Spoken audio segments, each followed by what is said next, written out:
जिल्ह्यात नुकत्याच झालेल्या मान्सूनपूर्व अवकाळी पावसामुळे शेतकऱ्यांचे मोठे नुकसान झाले असून रब्बी हंगामातील कापलेलं धान आणि मका ओलावल्यामुळे शेतकरी हतबल झाले आहे। देवरी तालुक्यातील लोहारा गावात अशा अनेक शेतकऱ्यांनी आपले ओले धान आणि मका वाळवण्यासाठी थेट राष्ट्रीय महामार्गावरील मोकळ्या जागेचा आधार घेतल्याचं दृश्य पाहायला मिळत आहे। गेल्या काही दिवसांपासून जिल्ह्यात ढगाळ वातावरण आणि हलक्या ते मध्यम स्वरूपाचा पाऊस पडत आहे। यामुळे कापणीनंतर शेतातच ठेवलेले धान आणि मका ओले झाले आहे। परिणामी उत्पादनाच्या गुणवत्तेवर परिणाम होण्याची भीती निर्माण झाली आहे। त्यामुळे शेतकरी धान आणि मका वाळवण्यासाठी प्रयत्न करत असून कुठे अंगणात, कुठे रस्त्याच्या कडेला तर कुठे थेट महामार्गावरच वाळत घालण्यात आले आहे। लोहारा गावातील शेतकरी संदीप तावडे यांनी सांगितले की आम्ही रब्बी हंगामातील शेवटची कापणी केली होती। धान तयार झाल्यानंतर पावसाचा अंदाज नव्हता। अचानक आलेल्या पावसामुळे सगळा धान ओला झालाय। आता त्याला सुकवणं खूप गरजेचं आहे, नाहीतर सडेल, म्हणून आम्ही रस्त्यालगत जागा शोधून धान आणि मका वाळवत आहोत। पावसामुळे धानाचे प्रतवर परिणाम होतो आहे आणि त्याचा थेट परिणाम बाजारभावावरही होऊ शकतोय।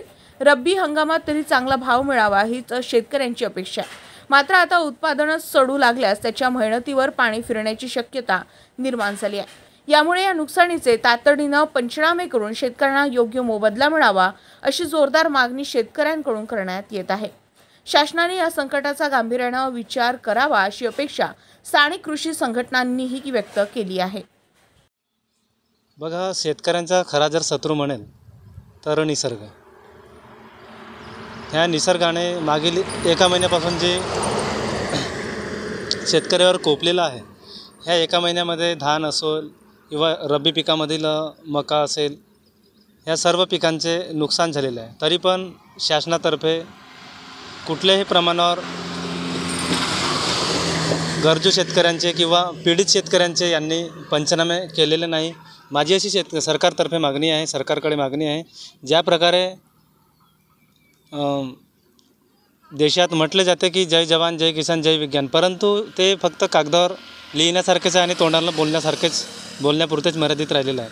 शेतकरी खरोखर हवालदिल झालेला असेल तर निसर्ग आणि सरकारच्या चुकीच्या धोरणामुळे। जर शेतकऱ्यांना ह्या देशाचा राजा बनवायचे असेल तर सरकारने कुठेतरी उपाययोजना राबवायला आवश्यक आहेत। सरकारकडे जर फुकट देण्यालायक पैसे असतील तर त्याच पैशाचा सदुपयोग करून शेतकऱ्यांना गरजेच्या गोष्टी सवलतीवर उपलब्ध करून द्यावे। नुकसानग्रस्त शेतकऱ्यांचे पंचनामे करावे, शेतीचे पंचनामे करावे आणि गरजू शेतकऱ्यांना त्यांना नुकसान द्यावी, नुकसानीची भरपाई द्यावा, जेणेकरून आपला शेतकरी कर्जबाजारी होऊन आत्महत्येच्या मार्गाला न लागता तो जिवंत राहू शकेल। यासाठी सरकारनं ठोस पावले उचलणे आवश्यक आहेत। आता कंडिशन अशी आहे,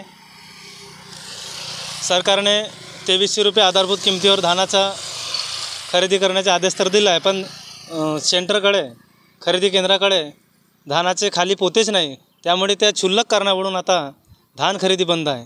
तर असे बारीक गोष्टीमुळे शेतकरी हवालदिल होत आहे। याकडे मी अशी विनंती करतो की आपण प्रसार माध्यमाच्या माध्यमातून आपणसुद्धा जास्तीत जास्त शेतकऱ्यांच्या संपर्कात जाऊन आपणसुद्धा सरकारपर्यंत ह्या गोष्टी पोहोचवून द्याव्यात आणि सरकारने सुद्धा ठोस पावले उचलावेत। क्या आप इंटीरियर के बारे में सोच रहे हैं पर डिज़ाइन फाइनल नहीं कर पा रहे? होम इंटीरियर या ऑफिस इंटीरियर, किसी भी डिज़ाइन आइडिया को रियलिटी में कैसे बदले, आज हम ये जानेंगे इंडस्ट्री एक्सपर्ट्स से।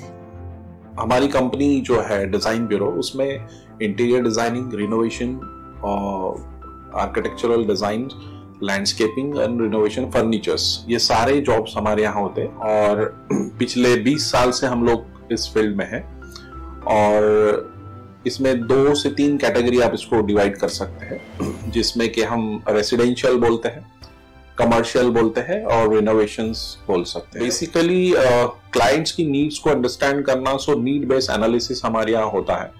सो क्लाइंट्स के लिए हम लोग परफेक्ट इसलिए हो जाते हैं या हम उनके लिए दोबारा या किसी क्लाइंट्स के लिए हम चौथी बार काम कर रहे हैं because of their confidence with us, कि वो हमारे ऊपर रिलाई करते हैं। हम लोग अमित यूनिवर्सिटी को पहले से ही जानते थे, तो उनको हमने बुला के उनको जो स्ट्रक्चर है, यहाँ पे ब्रिक्स वर्क चल रहा था तभी से उनको कांटेक्ट किया, उन्हीं को जगह दिखाई, उनको स्पेस डिजाइन करने के हिसाब से कांटेक्ट किया, उन्होंने डिजाइन बना के दिया काफी अच्छा।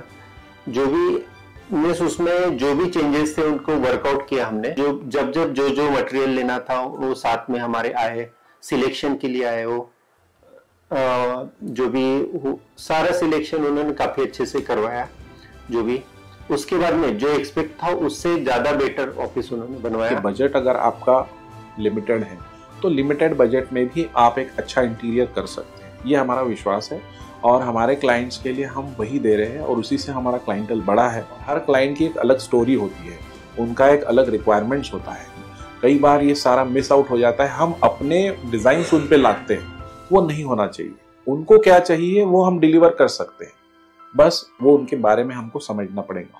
तो हमारे इसमें हम एक ही बोलते हैं कि ड्रीम कम्स ट्रू। आप ड्रीम देख रहे हो, हम उनको फुलफिल करेंगे, वो हमारी रिस्पॉन्सिबिलिटी है।